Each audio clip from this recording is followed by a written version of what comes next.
নমস্কার বন্ধুরা, ঘোষবাড়ি রান্নাঘরে আপনাদের সকলকে স্বাগত। আজ আমার বাড়িতে একটা বিশেষ অনুষ্ঠান রয়েছে। আজ আমাদের বাড়ির রাধা গোবিন্দের জন্মদিন।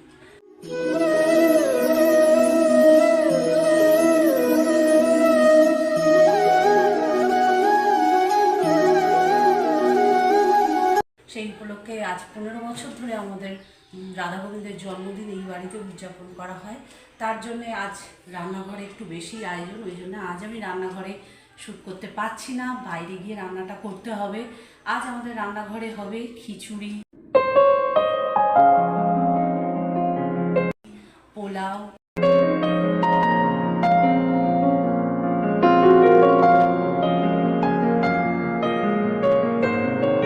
আলুর দম, পনির, বিশেষ বিশেষ রান্না। সকালবেলায় আমাদের ভোগের রান্না সব হয়ে গেছে। গোবিন্দের জন্য লুচি, ভাজা, সুজি, পায়েস, ডাল ইত্যাদি খাবার দাবার উপরে ঠাকুরের ভোগের হয়ে গেছে। এখন সব লোকজন আসবে, তার জন্য রান্না করবো আমি।